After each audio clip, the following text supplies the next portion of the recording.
All right, welcome to another game of the Game of Dice Baseball. My name is Brian Hafferkamp. I'm the designer and creator of the Game of Dice Baseball. In this game, we're going to continue our 1995 Braves replay. They are finishing a 4-game set with the Phillies. So the Phillies come into Atlanta. The Braves are, what are they, 8-3? I can't remember exactly. They're 8-3 or 9-3. And here, ready to sweep the Phillies. They've taken the first 3, and we'll see if the Phillies can beat Tom Glavine. In this one, it's going to be Tommy Glavine against David West. David West for the Phillies, who made 8 starts. So let's go through the lineups very quickly. For the visiting Phillies, it's Len Dykstra in center. Mariano Duncan back at shortstop in this game. Hitting second, Jeffries in left. Dave Hollins is at first base. He's batting cleanup. Darren Dalton is the catcher. Charlie Hayes at third. Dave Gallagher gets the start in right field. Mickey Morandini moving from the second to the 8th spot. He is playing second base, and David West is the pitcher. West is a left-handed pitcher. 8 games started, 3-2 record, 3.79 ERA.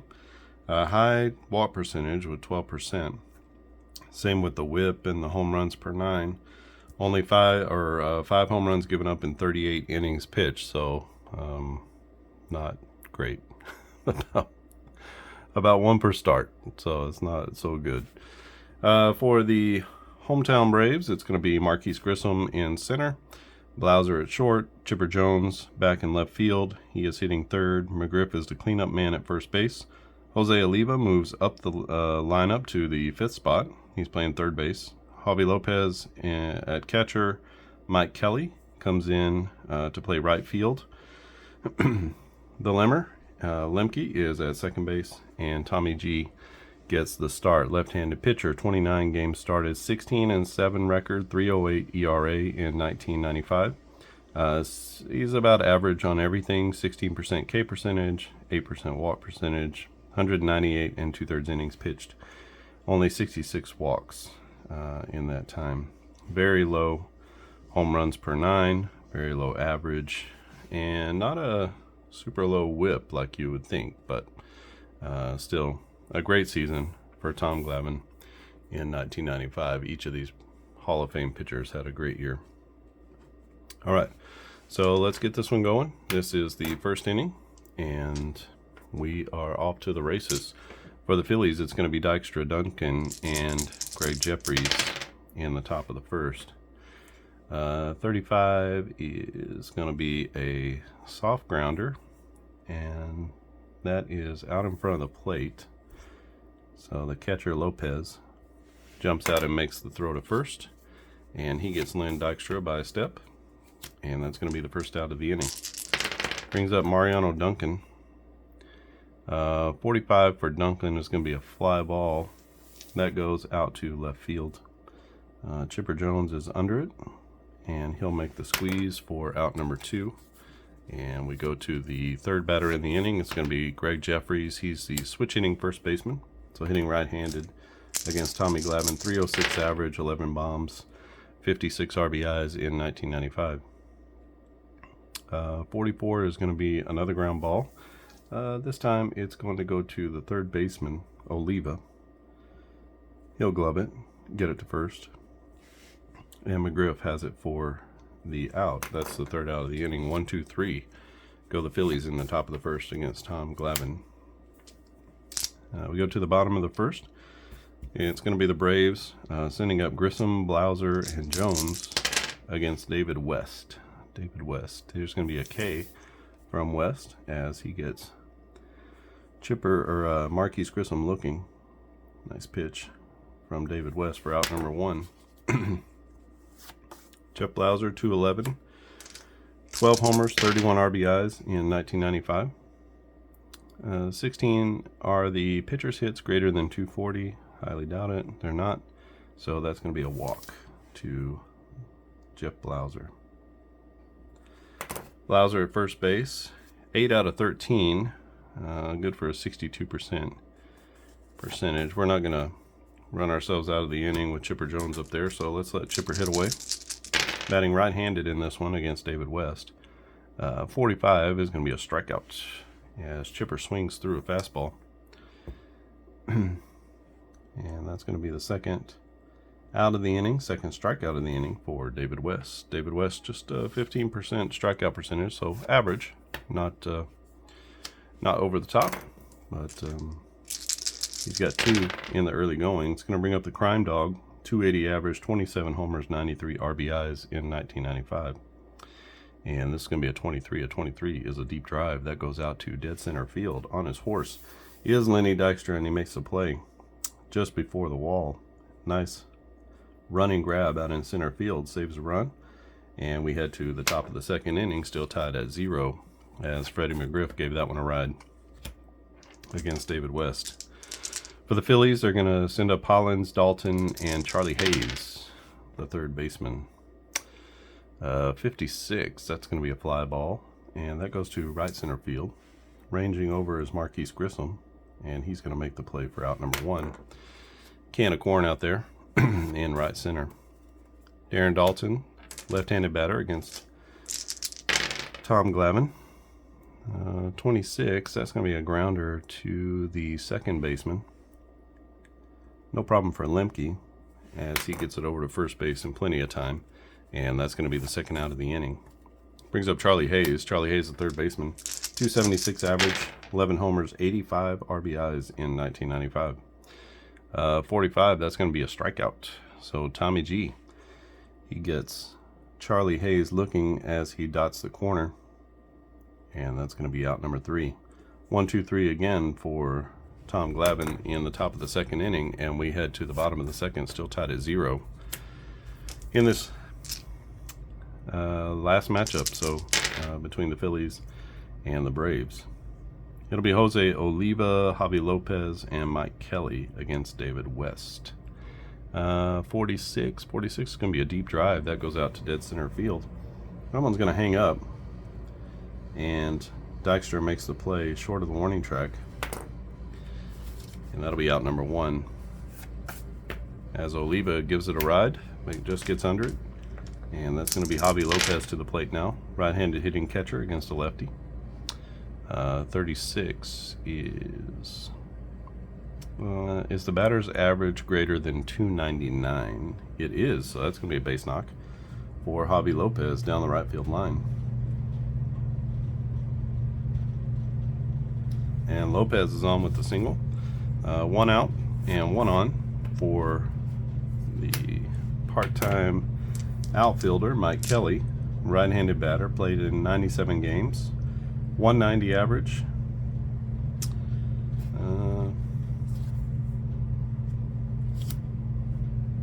Advantageous to bunt.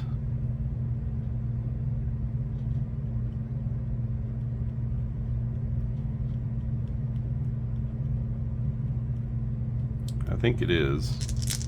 We're gonna bunt here.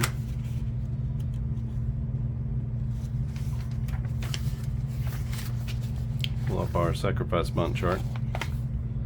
And so we're looking here. And let's go ahead and bunt. 1 to 6 is going to be a successful bunt. And it's a 6 as Mike Kelly lays it down. And who does it go to? It goes to, we'll call it the third baseman. So we'll say a sacrifice hit, 5-3 on the putout. And now there's a runner at second base with 2 outs. So good job, Mike Kelly. High fives from everybody on the bench. And that gives the Limmer an opportunity for an RBI. Base hit, scores a run. And let's see what Lemke can do. A 25 is going to be a line drive. And that is to the left fielder. Coming in hard on it is the left fielder, Greg Jeffries, and he'll make the play just over his shoe tops. And Lemke almost drops one in there, but the Braves are thwarted in the second as they get a man in scoring position. Can't bring him home, and they strand him at second.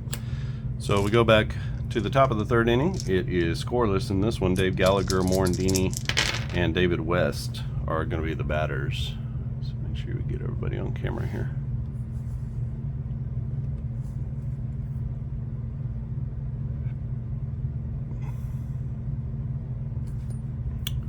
that's good. Get everything straightened up. All right. So leading off is Dave Gallagher. 45 is going to be a fly ball. That is to left center field. That's going to be the center fielder, Marquise Grissom. He ranges over into the gap, and he'll make the play for out number 1. Dave Gallagher is out on a fly ball. Mickey Morandini, left-handed batter against the lefty Glavine. 283 average with 6 home runs. I always remember Morandini being a real pesky kind of hitter. 34 is the pitcher's average greater than 299. It is not, and so that's going to be a strikeout for Tommy Glavine. As again, he puts a fastball right on the corner. Morandini can't pull the trigger, and that's going to be out number 2. Second strikeout of the game for Tom Glavine. And that brings up the pitcher, David West. Okay, here's a wild pitch is greater than 5. His wild pitches are only 3, so that's going to go to a rare pitcher play. Let's pull that chart up.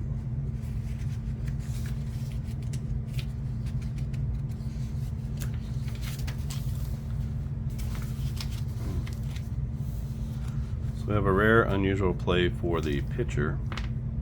And let's see how this goes. A 4, 2-hour rain delay. Both pitchers must be replaced.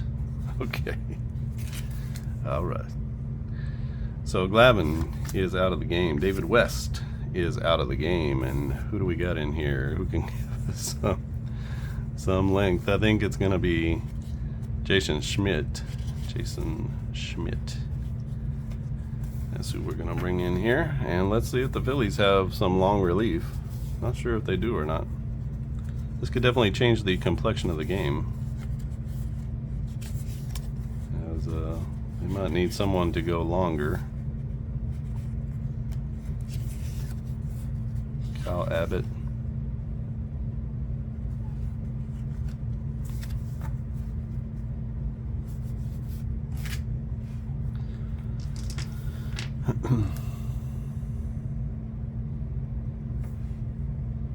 So West goes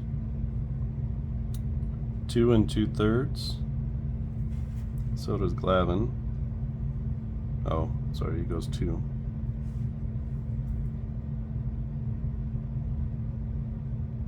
Glavine goes 2 2/3, sorry. David West goes 2 innings.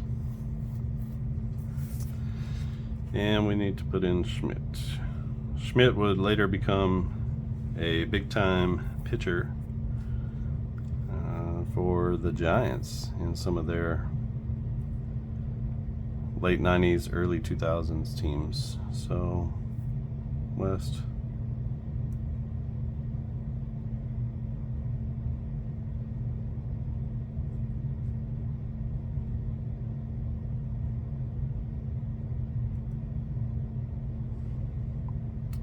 Placed in second.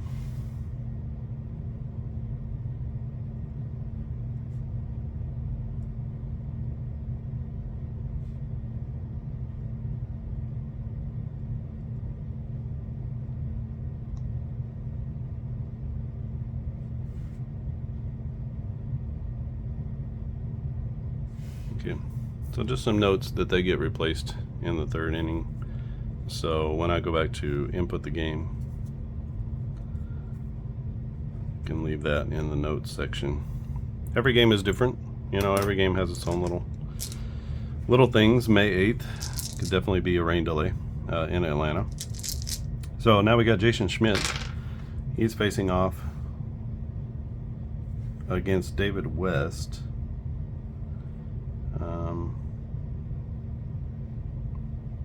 Get a new picture there. So he'll be facing off against David West.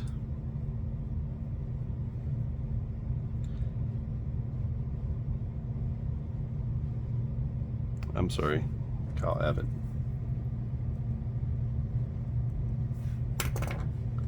Let me just pause this. All right, so we found Kyle Abbott's batting card. So he's here, and he is he had 2 plate appearances. He got 1 hit and scored a run. So we'll see how this goes for him. He'll be batting against Jason Schmidt. All right, so 14 is going to be a fly ball that is down the left field line as Abbott goes the other way. And a little pop into left is going to be easy pickings for Chipper Jones. And after all that, a fly out ends the inning. And so we finally pick up and finish the 2nd inning. It will be a tie ball game at 0 so far. As we head to the bottom of the 3rd inning, threw me off a little bit. So we need, let's see. Okay, I think we're all set now. I had to go through and find Jason Schmidt's card. But every player who got into a game is going to have a card. So Jason Schmidt with 7 plate appearances. He was 1 for 5, so a 200 average. As he gets into this one, a 22 is the batter's doubles greater than 30. They are not. So that's going to be a base knock for Jason Schmidt as he goes down the right field line. I think this one, that was a 1. That should have been on the left. So Jason Schmidt goes the other way, gets it past the first baseman into right field, and the Braves are in business with the pitcher at first base. So we're back to the top of the order. It's going to be Marquise Grissom. Grissom in 1995, a 258 hitter, 12 homers, 42 RBIs. In this at bat, he's going to fly out, and that is to straightaway right field. Dave Gallagher is out there, and he camps under it for out number 1. 1 down in the inning. 1 man on and 1 out for Jeff Blauser. Blauser walked his last time up. 45 is going to be another fly ball. This one out to center field. No issues out there for Len Dykstra as he puts it away for out number 2. And we are to Chipper Jones. I didn't announce the pitcher. It's going to be Kyle Abbott. 18 games he pitched, 2-0 record, 381 ERA, 17K percentage, and his walk percentage is a little high, 16 walks in 28 innings, but didn't give up a lot of home runs and was able to work out of jams, looks like. We'll see if he gets out of this. Chipper Jones up. He is batting right-handed again, another lefty coming out of the bullpen. And Jones, 265 average with 23 homers and 86 RBIs in 1995. He's got a 13. A 13 is going to be a ground ball, but that's going to be a rare play opportunity. So let's see how that works and what happens. So we got our ground ball rare place. A 9. Grounded to third. It's off the third baseman's glove. The shortstop picks it up and fires to first in time for the out. The batter is out. All right, so weird play. But we're going to go 5-6-3 on the put out. And Chipper is out as he hits it hard off of the third baseman's glove. And the shortstop, Duncan, alertly picks it up as he was backing up on the plate and makes a strong throw to first to get Chipper Jones. And that's going to be all for the Braves in the bottom of the 3rd inning. Kyle Abbott gets a little help from the defense. And we go to the top of the 4th. It's going to be 0-0 is our score. Jason Schmidt in the game. He'll face off against the top of the order. Dykstra, Duncan, and Jeffries. Len Dykstra grounded out to the catchers last time. We got a rare play here. So a 26 is going to be a strikeout. So let's see what happens on this strikeout. We do have rare plays for the Ks and for foul outs as well. So every type of out gets a rare play. A 10 foul tip, but the catcher holds it for the strikeouts. So nice job by Hobby holding on to the foul tip. And we're going to call that a strikeout swinging. So Dykstra makes contact, but Lopez hangs on for the strikeout. And it's going to be Mariano Duncan to the plate. He flied out to Chipper in his first at bat. 34 is the pitcher's average greater than 299. It's not, actually. It's 287. So I forgot this isn't Tom Glavine, so we really need to check some of these numbers. So that's going to be a K, as 7 will be a swinging strikeout. And that's 2 Ks in a row for Jason Schmidt. Schmidt, he turned into a big-time strikeout pitcher, but in this season, just, sort of average. He walked a lot of people. But he struck out 2 here in his first 3 batters. So we head to Greg Jeffries. Greg Jeffries grounded to third base his first time up. A 33, though, that's going to be, is the K percentage for the batter greater than 15? It is not. Very low K percentage. Only 26 strikeouts in 520 plate appearances. So Greg Jeffries putting the bat to the ball. So that means he is going to walk. So first walk of the game for Jeffries, first walk of the game for Jason Schmidt. Hopefully the last walk for Jason Schmidt. Runner at first base, 2 outs. Dave Hollins, switch hitting catcher. He's hitting left-handed here. 12 is the batter's walk percentage less than 5%. It is not. He actually is great at taking walks. And that's going to be back-to-back base on balls for Jason Schmidt. Schmidt needs an out, but he keeps putting people on. And so, dangerous situation here with Darren Dalton coming to the plate. 249 hitter. He did have 9 homers and 55 RBIs in 1995. A 23 is going to be a deep drive, and that's going to be a rare play. So this could be trouble. Let's see. Let's see what happens on this deep drive. A 5. A line drive deep down the left field line. The left fielder is fooled. He reaches up with his bare hand and he has it. A la Kevin Mitchell. For the out. Chipper Jones in left. What a play. Saved a runner. Or saved a couple of runs there. As Chipper Jones makes the third out. And Jason Schmidt clapping all the way. He gets congratulations from his teammates. Big goofy grin out there. And we are going to go to the bottom of the 4th inning. It'll be Fred McGriff, Jose Oliva, and Javi Lopez. Uh-oh. We got a rare play maybe here. Let's see. Are wild pitches greater than 5? They are only 2. So we got a rare play for the pitcher. Let's see what kind of craziness ensues here.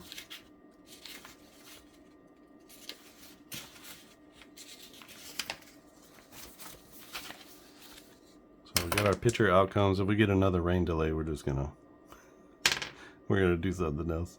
Catcher's interference, E2, the batter goes to first. So error on the catcher as he interferes with the swing.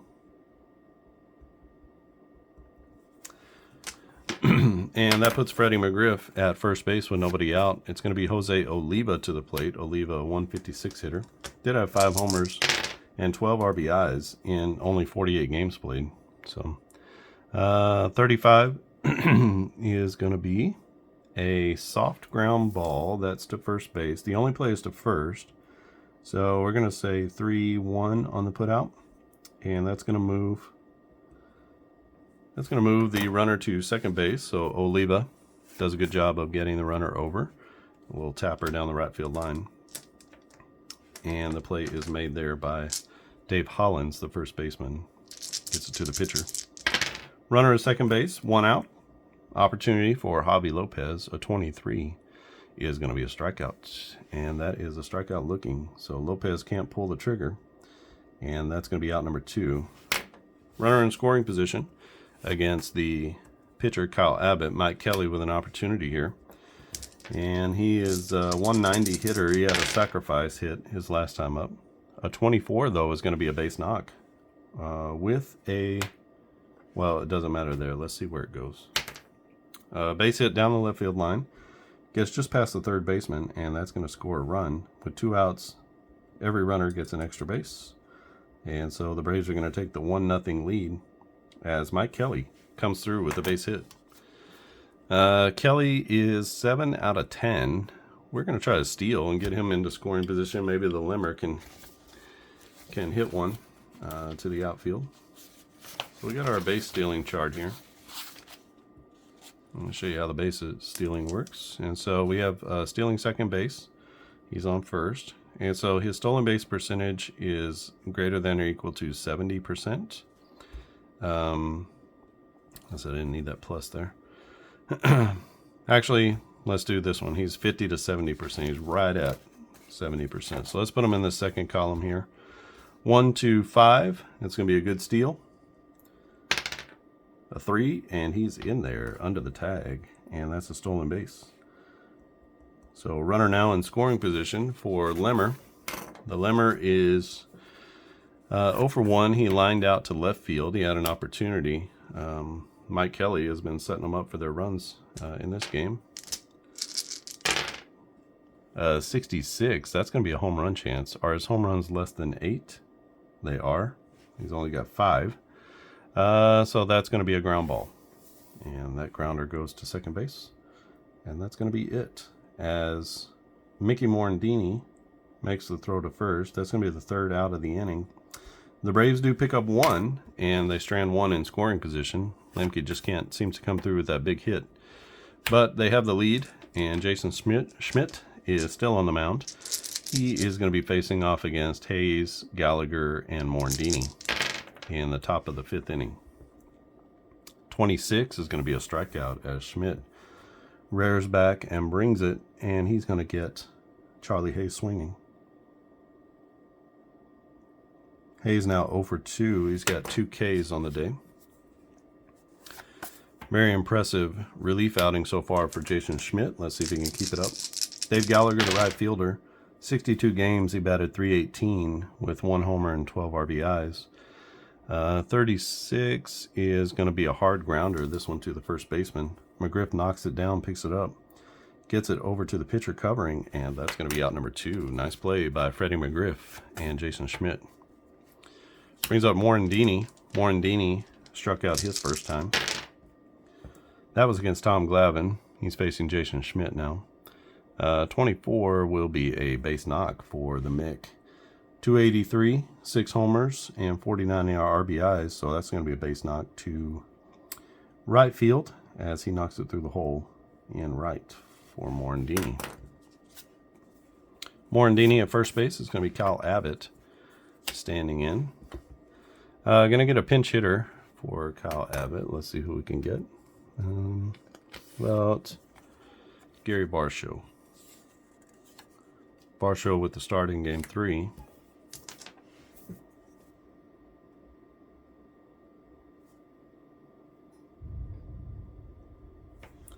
So he'll pinch hit in the 5th. We'll have to get a new pitcher. And that'll be it for Kyle Abbott. Abbott with the nice pickup after the rain delay. Had to get new pitchers in here. So washed out our start for Glavine and David West. All right, Gary Varsho to the plate. He's facing off against Jason Schmidt. So that's a 9, and a 26 is going to be a ground ball that goes to the third baseman. The third baseman is Oliva. He makes the pickup, and he's going to go to first base for the out, and that's going to be all she does it for Philadelphia. And Philadelphia goes down in the 5th inning. We have a runner left on in that inning for the Phillies. We head to the bottom of the 5th. We need a new pitcher. And let's see, there was somebody else with 7. Toby Borland. Can be a multi-inning guy. See how far you can get them.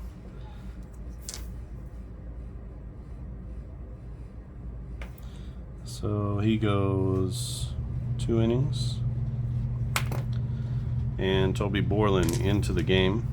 He'll be facing off against the pitcher, Schmidt, who I'm going to keep in there. He's gone 1 plus 9 is 10. Throw him out there for 1 more or 2 more innings. 36 to the pitcher. That's going to be a hard grounder right back to the pitcher, and the pitcher makes a really nice play on that. Borland, just entering into the game, snags it and gets it over to first base for the first out. Jason Schmidt hits it hard, hits it right at the pitcher. It's going to be Marquise Grissom. Grissom to the plate. He is 0 for 2. He's got a strikeout and a flyout. 15 is the pitcher's K percentage greater than 20. It is not. So that's going to be a walk. Leadoff, or not a leadoff walk, but a walk to Marquise Grissom as he gets on base for the first time. You know we're stealing with Grissom. He is a 76% stealer of bags, and so he's going to be a 1 to 6. He'll be safe. So let's see. It's a 2, and he's in there with another bag for Marquise Grissom. He's got good speed at the top of the order. Stole 29 bases in 1995, and so every chance we get, we're going to be sending him. Brings up Jeff Blauser. Blauser with 1 down and a runner in scoring position. 46 is going to be a deep drive. This one goes out to straightaway right field. The right fielder is Dave Gallagher. He's going back on it, reaches up at the last second and makes the catch. And that's going to be out number 2, but moving up on the sac fly is going to be Marquise Grissom as he heads to third base. On any deep drive to right field, that's going to be an advance by a runner at second or third base, automatic advance. And that's going to be Chipper Jones. Chipper Jones with a man 90 feet away against Toby Borland. Chipper gets to bat left-handed this time. 15 is the pitcher's K percentage greater than 20. It is not, and so Chipper's going to take a walk. And this will put runners at the corners for the Crime Dog. Chipper now 0 for 2, but he does have a walk. Freddie McGriff got on via an error, scored on the Mike Kelly single in his last at bat. That should be an RBI. All right, Freddie McGriff, 280 average, 27 homers. This is his chance. A 36 is the batter's average greater than 299. Oh, it is not. So that's going to be a hard grounder to the first baseman. That's a tough one. So the first baseman is Hollins. He knocks it down. He's going to run it over to the bag himself, and that's going to be out number 3. So the Braves get a runner to third base with 2 outs, and Freddie McGriff hits it hard, but he can't get it past the first baseman, and we are still at 1-0 Braves in this one. For the Phillies in the top of the 6th, it's going to be Lynn Dykstra, Mariano Duncan, and Greg Jeffries. 12 is going to be a line drive, and that line drive goes to the center field. So a little liner to center field, that is Dykstra, right? So a liner to center field that Marquise Grissom comes in on hard, and he'll make that catch, and that's out number 1. Mariano Duncan, 0 for 2. He's flied out and struck out in his 2 at-bats. 26 is going to be a ground ball, but we got a rare play, so let's check that out. Rare plays happen, as you can tell, 1 out of 10 times, so about 10% is the opportunity for any given play. I think when you play the game, you'll feel that that's about right. So we got a normal ground ball, a 1 ground ball off the lip of the infield. It skips past the first baseman into right field for a single. So Mariano Duncan hits one the other way past the right fielder, or past the first baseman into right field, and that's going to be a single for Duncan. Duncan now 1 for 3. Greg Jeffries to the plate. Jeffries is 0 for 1. He did walk in his last at bat. Jason Schmidt with 1 out and 1 on. We got a 15 is the pitcher's K percentage greater than 20. It's not, so that's going to be another walk for Schmidt. That is walk number 3 for him. Told you he had some issues with the walks, and that is bearing itself out here. And so Greg Jeffries stands at first Mariano Duncan at second, and the Phillies have as good an opportunity as they've had all day. A 14 is going to be a fly ball, just a regular fly ball out to left center field. That'll be Grissom ranging over, and he's going to make the play for out number 2. No advance by the runners with the fly ball. Duncan, not great speed, so I'm not going to try that. Brings up Dave, or that was Dave Hollins. Brings up Darren Daulton. Darren Daulton, solid catcher for his career. Left-handed batter, hit 249 in 1995. 23 is going to be a strikeout as Jason Schmidt with the strikeout swinging. So Daulton goes down for the 3rd out of the inning. The Phillies strand 2 more, and that takes us to the bottom of the 6th inning. Still 1-0 Braves, and it will be Toby Borland facing Oliva, Lopez, and Kelly. Oliva, Lopez, and Kelly. Borland can go 7 batters. He's up to 5, so maybe his last inning here. We got Snake Eyes. Is the batter's or the pitcher's average less than 240? It's not. So that's going to be a triple off of the bat of Jose Oliva. He triples to right field.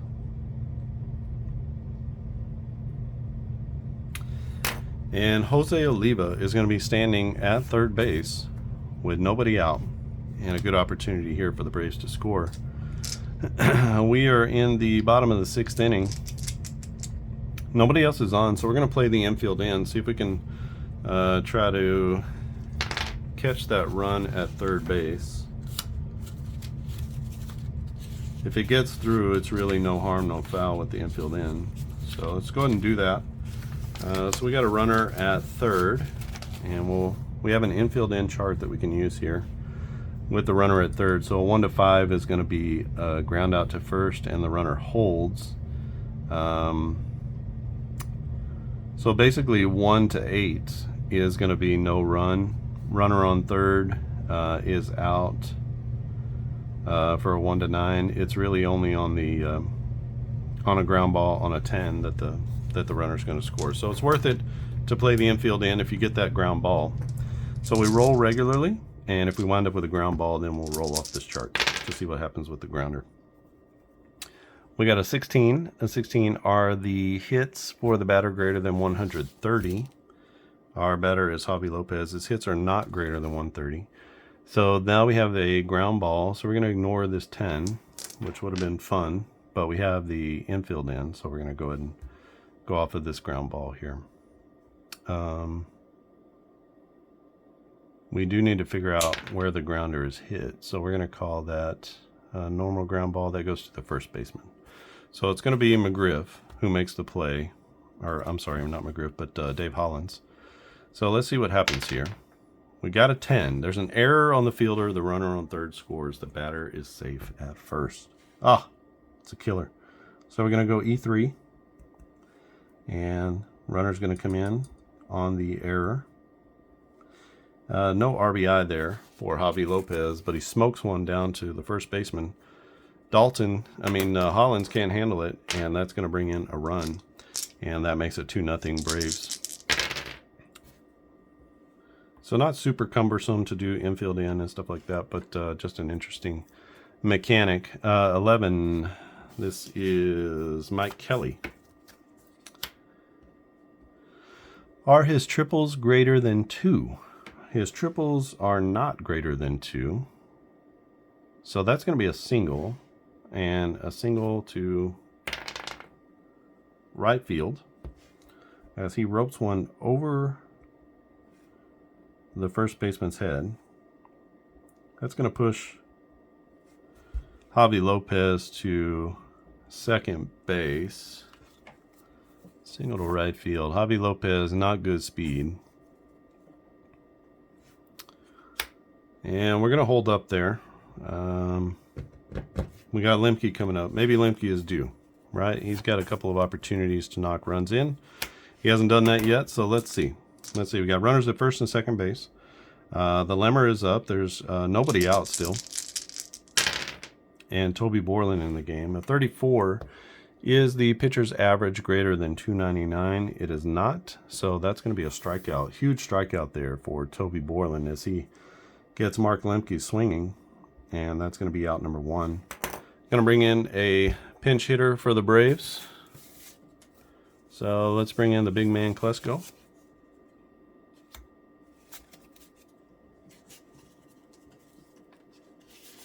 Got my little holders here. So I got my bullpen here, and I sort of put everybody that I'm going to use in these games in here. I look through the entire series to see who is pitching and who is used, and then just kind of build a bullpen and build a bench based off of who is actually in the game on the in the box scores. That way, you know, I have it for both teams. This is the one for the Phillies. So that way I'm not having to dig through this pile to try to find a pinch hitter. I already know kind of who I want to use and who's going to be available. I got Ryan Klesko. Klesko, really a platoon left fielder. He's going to come in and hit for Schmidt. And he's pinch hitting in the 6th. Abbott, trying to get through this one, he might be hitting in the next inning. So trying to get him through this inning, nurse him through it. It's going to be Klesko with 2 on and 1 out. And can he come up with the big hit? That is the question. A 34, it's really possible. Are his hits less than 100? No. So that's going to be a base knock for Ryan Klesko. And Klinko with a base knock to left center field. And that's going to push the runner to 2nd and 3rd. We're going to go ahead and try to score that runner from 2nd.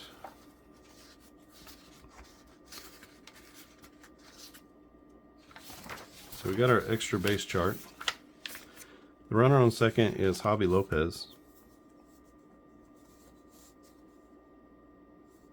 And Lopez, where are you? It's hiding. So Lopez, 0 stolen bases, so he's going to be in this last column here. But we're going to go for it anyway. Because if you look on here, you can see that 3 of these are a hold, 4 of them are safe, and 3 are an out. So there's a pretty good chance that he's going to get thrown out at the plate, but a 2 out of 3 chance that, you know, nothing bad is going to happen. So we'll take the odds. A 5 is going to be safe, and Javi Lopez makes it around. He is going to be safe on the base hit by Ryan Klesko, and that is another run for the Braves. 3-0 Atlanta, and really trying to get Toby Borland through this one, but he's not cooperating. 2-3 against Marquise Grissom. 23 is going to be a deep drive. This goes to it's a deep drive with a rare play. So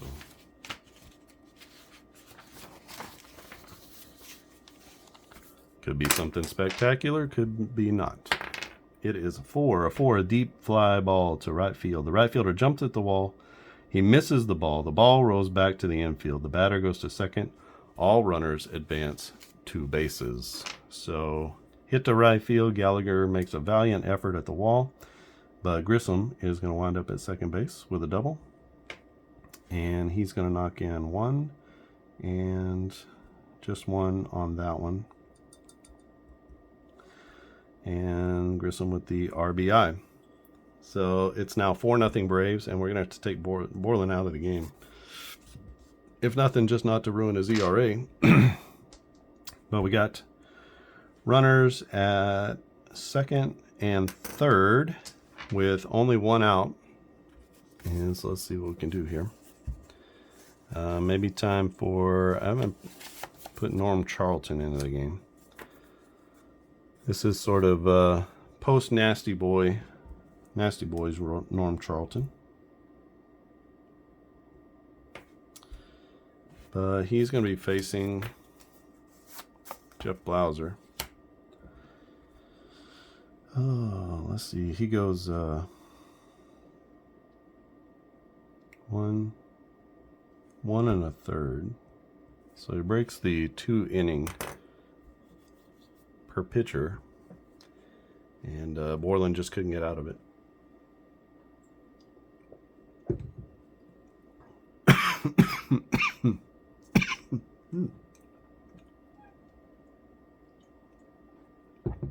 Water went down the wrong way there.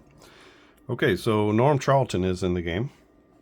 He'll be facing Jeff Blauser, and he's got 2 on and 1 out. You can see where his problems stem from. 15% walk percentage, 12% K percentage. So definitely not nasty boy Norm Charlton. Got a 46 here, though. That's going to be a grounder with an asterisk, and that's going to be... You know, we really should be playing the infield in here. Let's go ahead and play the infield in. We were doing it before. We should go ahead and do it now. We'll re-roll. I don't like to make decisions after I roll the dice. So let's do this again. I got runners at second, third, and 1 out. So runners at second, third with 1 out. If we have a ground ball, then we'll use this chart here. Yeah, it's a 55. 55 is the, of course it's a home run. The home runs per 9 less than 0.4. They're not, and so that's going to be Bombzola for Jeff Blauser, and the re-roll kills him. Good job, Brian. All right, so 1, 2, 3, and that's going to bring in the run here. And this game is getting out of hand very quickly here in the 6th. So it's now 3, 4, 5, 6, 7 to nothing. Braves over the Phillies. And Jeff Blauser with the home run, the 3-run jack. Again, he had 12 in 1995. I remember definitely some home run seasons for Jeff Blauser as he moved into the 90s playing shortstop. Don't remember a lot of those home runs before that in his career. Norm Charlton comes in. First batter gives up a 3-run jack. And second batter, he is going to get a pop out to Chipper Jones. That is an 8. That's a pop out down the right field line. So we're going to say a foul out to 9. And that's going to be out number 2. As Charlton gets Chipper Jones. Facing Fred McGriff now, the lefty. McGriff with a walk. Otherwise, I'm sorry, he got on by an error. Otherwise, he is hit into a ground out and a fly out. 45 is going to be a strikeout this time, and Charlton gets him swinging through a slider. And that's going to be it for the Braves. So they go down after batting around. They score 1, 2, 3, 4, 5, 6 runs. And it's now 7-0 Atlanta, as they've taken advantage of some weak pitching from the Phillies. We need a new batter or pitcher for Schmidt. Where are we? The 7th? Let's get somebody in here who hasn't gotten a lot. How about Steve Bedrosian, the old man? Get Bedrosian in here, get an inning. Maybe 2. If he goes 1, 2, 3. He'll be facing off against Charlie Hayes, Dave Gallagher, and Mickey Morandini. An 11 are the pitchers. Is the average less than 240? It's definitely not 354. So that's going to be a leadoff triple for Charlie Hayes. Charlie Hayes with 3 triples in 1995. He motors into third base. That was a triple to the left field gap. The left fielder, Jones, makes a bad play on it. The right fielder, or the center fielder, was playing toward the right. And so there's a huge gap in left center field. Charlie Hayes takes advantage of that, and he gets into third base with a leadoff triple. All right, Bedrosian. Dave Gallagher to the plate, nobody out, and a 12 is the walk percentage less than 5. It's not, it's a 9, and so that's going to be a walk for Dave Gallagher. Steve Bedrosian with his first walk. Got to put him in here.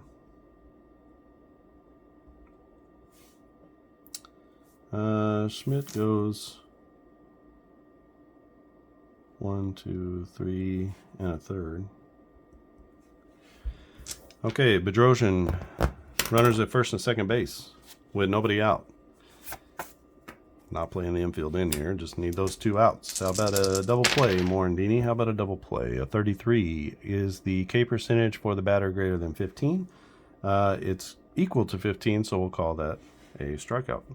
I like to play greater than or equals. I just didn't put that on the chart because it was hard to represent that. It was taking up too much horizontal space. So that was the original intent, is greater than or equals. You could play it as greater than or equals. That's typically, if it equals it, then I typically count that. So that's going to be 7. That is a strikeout swinging for Morandini.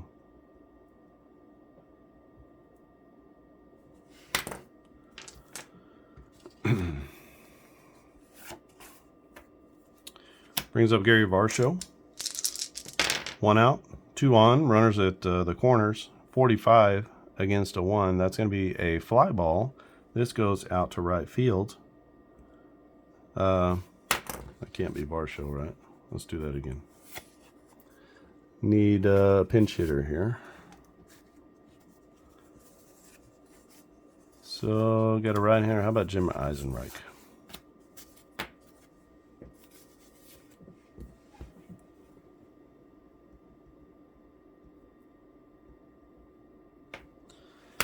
Pinch hitting in the 7th. Let's start that at-bat over. So Eisenreich could be facing off against Steve Bedrosian. He's got a 26. A 26 is going to be a ground ball with an asterisk, and this is just what the doctor ordered. That's a double play to the third baseman, started by Oliva.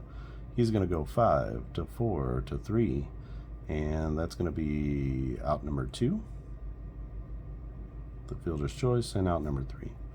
So inning-ending double play as Bedrosian gets out of a mess of his own making. He has a leadoff triple, and then he gives up a walk, and then promptly gets strikeout and double play, which is a nice combination when you need some outs. So Bedrosian, nice job. We'll keep you on the team. We head to the bottom of the 7th inning. It's going to be Norm Charlton. We'll give him another inning just to see if he can get through. He's lived up to his 736 billing. And it's going to be, he's only faced 3 batters though. As those runs, only one of them will be charged to Norm Charlton. So he's got a 24, and a 24 is going to be a deep drive. That's from Jose Oliva. That's out to deep right field. And camping under it with enough room is going to be the right fielder, Dave Gallagher. So 1 out as Jose Oliva hits it hard and far. Just not far enough. 1 down in the 7th. 23 is going to be a K. So Charlton gets Javi Lopez with the strikeout. That's going to be a strikeout looking. Perfectly placed fastball. Lopez can't believe it. Umpire's trying to get him out of this one. It's 7-0 in the bottom of the 7th. 2 down. Mike Kelly to the plate. 13 is going to be a foul out, and that is a foul out to the second baseman, so down the right field line. Into foul territory goes Mickey Morandini, and he'll make the play. Nice running catch in foul territory, and that's going to be 3-3 down for Norm Charlton. Nice inning for him. After coming in and giving up the 3-run homer to Blauser. Let's let Bedrosian go one more, maybe. And Lynn Dykstra is going to be the batter. It's going to be Dykstra, Duncan, and Jeffries for the Phillies. So we got a 15. 15. Is the pitcher's K percentage greater than 20? It's not, so that's going to be a walk for Bedrosian as Lynn Dykstra gets on base for the first time. He's 10 out of 15 with stolen bases. No need to steal when you're down 7-0. So they need base runners and they need big hits. Let's see if they get them. 46 for Mariano Duncan, who's a 286 hitter. He's 1 for 3 today. 46 is going to be a deep drive that goes down the left field line, chipper into the corner, is going to make the play at the warning track, and that's going to be out number 1. Let me see, does the runner move up on that?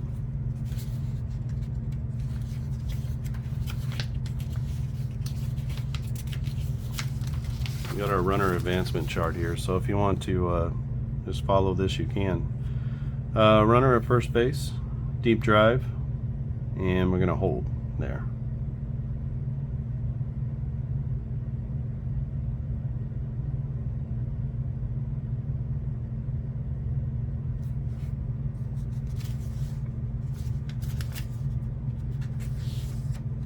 I think I've said something different over here. Let's see.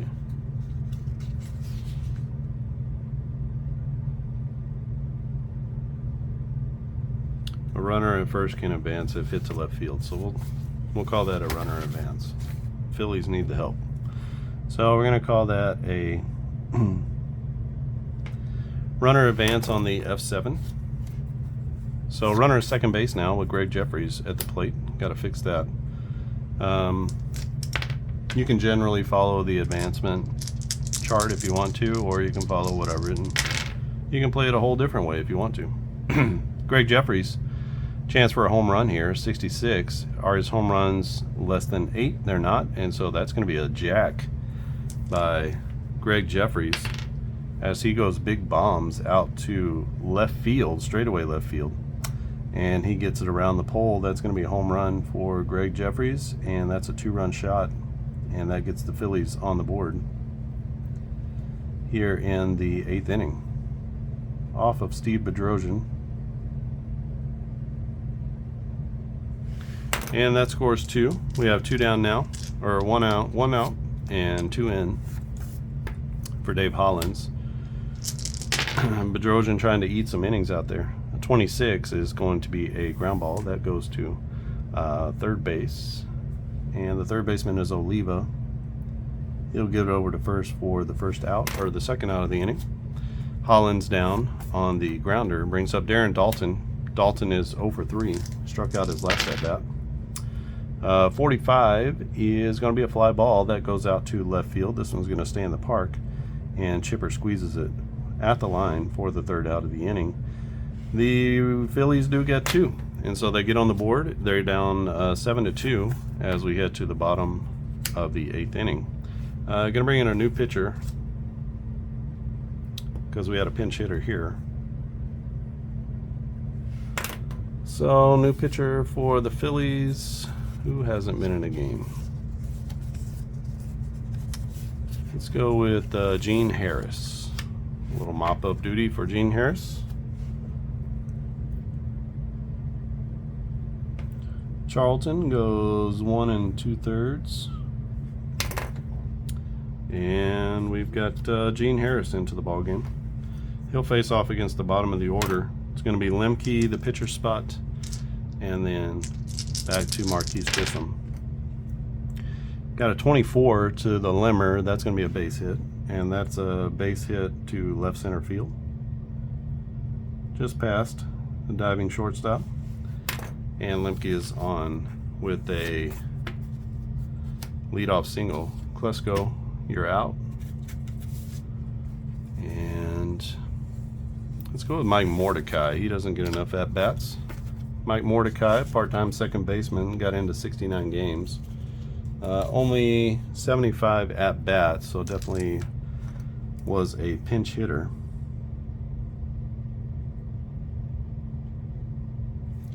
So we'll call him pinch hitter here in the 8th inning.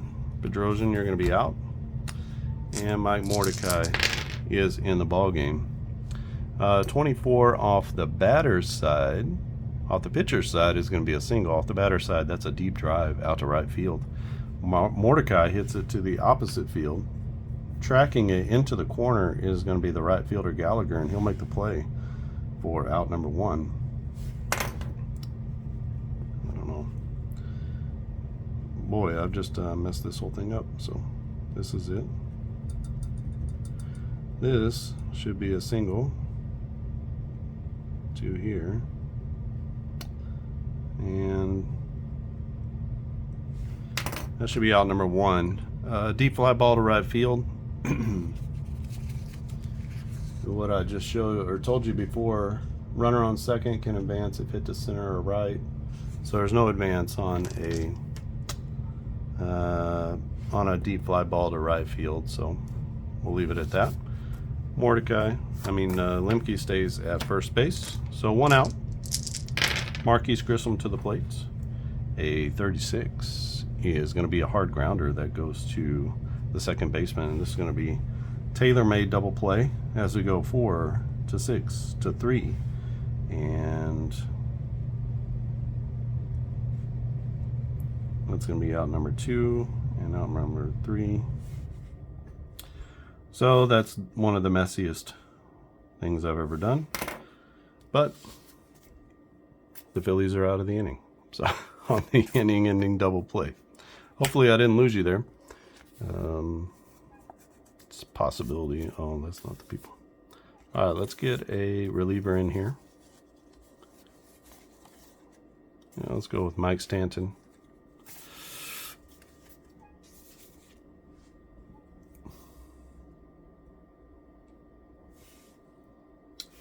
And Stanton will come in the 9th inning, try to get these last 3 outs. He's going to face off against the middle bottom of the order, Hayes, Gallagher, and Morandini. Charlie Hayes, a triple his last at bat, got stranded at third base. 16 is the pitcher's hits greater than 240. Are the pitcher's hits greater? No, they are not, so that's going to be a walk. Never a good way to start. As Stanton walks the leadoff batter, Charlie Hayes. Hayes, good stolen bases, but again, down 7-2. Not going to be stealing a lot here. They're hoping for some bloop and blast opportunities. So Dave Gallagher, a 25. 25 is going to be a line drive with an asterisk, or a short fly ball with an asterisk is a line drive. So a liner. We're going to use the short fly ball chart here. We got a rare play.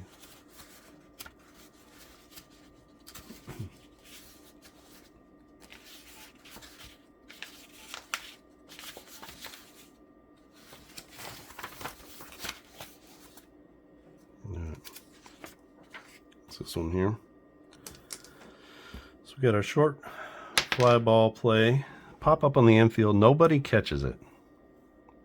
So a little liner popped up on the infield. Nobody's going to catch it. The batter is safe. All players are safe. So we're going to call that an infield single. And we got 2 on. Come on now. Help Stanton out. Mickey Morandini to the plate. Morandini, left-handed hitting second baseman. He singled in his last at-bat. Or in his second at-bat. He's 1 for 3. Struck out his last time up. A 15 is going to be a soft grounder. That's right out in front of the plate. So we're going to go 2-3. The only play is to first base. And that's going to be the first out of the inning. Everybody's going to move up on the fielder's choice. And that means there's runners at second and third. We're going to need to get a new hitter. And let's see here. Not too many options here on the bench. Let's go with Tony Longmire. 356 average in 1995. 104 at-bats, so it's not like a tiny sample size. What happened to Tony Longmire? He's going to pinch hit in the 9th. And Longmire, left-handed batter against left-handed pitcher Stanton. Stanton with 2 on and 1 out. Runners at second and third. A 35 is going to be a soft grounder. That's to the first baseman. That's going to score 1 as Longmire gets the RBI. He's going to go 3-1 on the putout. That's out number 2. Hayes scores from third. Going to third is Dave Gallagher, and nice job by Longmire pulling the ball to the right side and getting the run home. It's going to be Lynn Dykstra with Duck on the Pond. He's got one 90 feet away, and let's see if he can drive in that run. It's now 7-3, Braves over the Phillies. 36 Is the player's average greater than 299? It's not, and so that's going to be a hard grounder. That goes to the third baseman. So smokes it down to Charlie Hayes. Charlie Hayes knocks it down, picks it up, throws to first, and he gets him by an eyelash, and that is going to be the ball game. As the Phillies pick up one more in the ninth, and they make the score respectable. This one's going to be a 7-3 win for the Braves. The win going to Schmidt is going to wind up getting the win, I believe. As Bedrosian goes 1, 2. Bedrosian goes 2 innings. Stanton goes 1 inning. No save situation there. It's going to be who pitched into the 6th.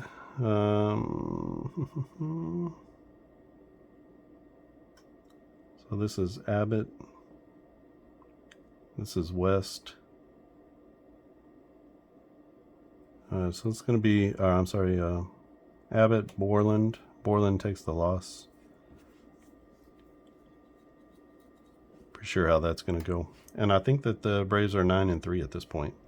I'll have to calculate that again. But I think they're 9-3 at this point. So they've done a good job. They actually came out of this series in real life 7-5. So they dropped 4 in a row. They came in 7-1 record.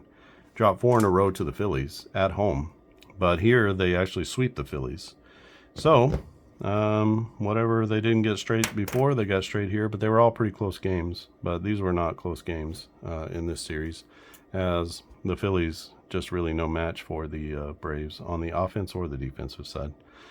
So that's going to be it for this game. This is called the Game of Dice Baseball. If you're interested, you can go to thegameofdicebaseball.com and pick up a number of seasons. I just released the entire 1980s decade, which you can either purchase as one big purchase, and it seems like a lot for $50, but you literally get every decade every year from 1980 to 1989.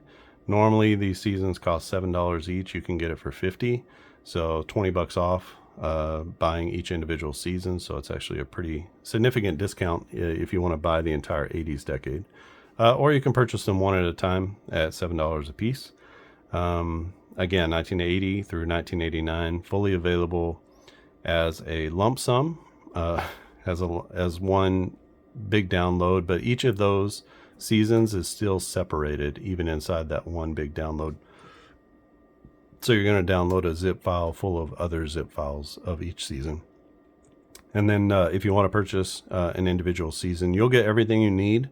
Whether you purchase the entire decade all as one, or you can purchase each individual season as its own season. You get the 1980s era game engine for each of those, and you get all the cards that you need.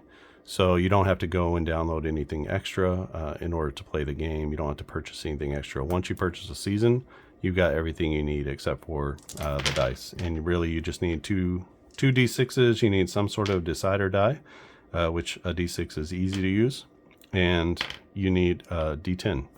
So the game doesn't require a lot. You can see that this is the footprint plus the game engine chart here. It's not a lot going on as far as the footprint is concerned. And then the game guide is pretty, it seems pretty extensive. It's got 20 pages or so, but half of that is the charts that you need to play the game. Really, it's just the first 5 pages or so that is any sort of instructions. The game is super not complex to play. It's a very simple game because it's based off of sort of old school dice baseball. So it's not complex, but it does have some variety, a lot of variety if you use the rare play charts. Again, those come in about 10% of the time. Maybe 40 to 50% of the plays have the conditionals, but the conditionals are very easy because if you have the cards here, it's very easy to just sort of find the statistics that you need, whether it's looking at K percentage or looking at the pitcher's average or home runs per nine or whip or whatever it is. So it's actually pretty easy to find those values, and it doesn't require a lot of brain power necessary to play this game. What I hope to do every time I create a game is to get the action of the game, not the action of the game, what's the right word? I try to get the game out of the way. So I don't want you to be thinking I'm playing the game of dice baseball. I want you to be thinking I'm playing a game of baseball between these two teams. So I want it to feel like baseball. I want to take all of the as many of the mental calculations out of the game as I can possibly take out for you, so that the game itself gets out of the way and the sport comes forward, so that you feel like you're actually playing a game or watching a game being played out in whatever sport it is, whether it's football or basketball or baseball here. So if you want to know what one of my overarching philosophies is, that's one of them. So I try to do as much as I can so that you can just sort of quickly flow through the game, and the game never sort of gets in the way. Although sometimes, games just feel like you're playing the game and not playing the sport, if that makes sense. So I don't want that to be the case with my games. And so I do whatever I can to try to help you with that, or give you the numbers very easily or very large. Here are the stamina and the stolen base percentages. It's very easy to reference. You don't have to do those mental calculations in your head. So I want to give you those things to kind of make the game easier to get through. Hopefully that comes through. Hopefully that is one of the hallmarks of one of my games, and something that people enjoy. I know a lot of gamers say that they do enjoy that part, that it's just sort of easy to get in and out of the game, and that's a compliment to me. So that I put a lot of work into making it easy to get in and out of the game. All right, that's it here. A 7-3 win for the Braves. They are now, I believe, 9-3 on the season. And they have another team coming in. I don't know who it is, but they have another team coming in, and so I'll have to cut those cards and get that ready to go. All right, I think that's it from here. If you haven't subscribed to the channel, click subscribe, and this is a series, so we are on game number 12 here, and this is 12 out of 144. Remember, in 1995, they were coming off the strike year in 94, and that didn't get resolved until spring training, and so they lost a month of the season, similar to what happened in 2020. Different reasons, but similar sort of thing happened. Obviously played a lot more games, but only 144 games played because they missed the entire month of April and started their games in May. That's why we're on game number 12, and it's May 8th. So if you've ever been wondering about that, that's what happened in 1995. And so the Braves won the championship that year. Everybody played 144, except for there was a one-game playoff for one or two series in the American League. I think Seattle had to play into the playoffs, and then wound up I think they beat the Yankees that year. That was the year with the Griffey's run to the plate. I think that was the same year. So really a good year for baseball. It was a good year to come back. They really brought baseball back in 95. And then 98 really fully brought it back for a lot of people. So that was kind of the history of the game that year. So let's, if you haven't subscribed, click subscribe. If you click the little bell icon, you'll be notified each time that I release a new video. So if you don't want to try to keep up on your own, or maybe you're not on social media, but you still want to get those notifications, then you can click the bell, and then you'll be subscribed into the notifications too. So if you do that, if you don't want to subscribe, I understand. At least hit the thumbs up if you like this content, if it's been interesting for you and good for you. Don't forget to do that. That's one of the easiest ways to help me with this game. Even if you don't want to buy the game itself, just click the thumbs up, and that tells the algorithm for YouTube that this is good content. It requires a lot of human interaction these days in order to be seen by more people. So clicking those thumbs up, sharing it on social media or sharing it with someone is another great way to support the channel and to support this game itself. So I don't really necessarily care about the growing the channel like to super big heights. I just care about getting this game out in front of as many people as possible. And I just doubled the number of seasons by releasing the 1980s, so we're up to almost 20 seasons available for between the 60s and 70s and now the entire 80s. And so still going to keep chugging along with that, talking to someone about, you know, how can we translate this into dead ball or Negro Leagues, which is something very interesting to me, to be able to provide that with cards for everybody that played in those eras. So just trying to figure out how that would look as you get to seasons with that are more incomplete with the stats and things like that.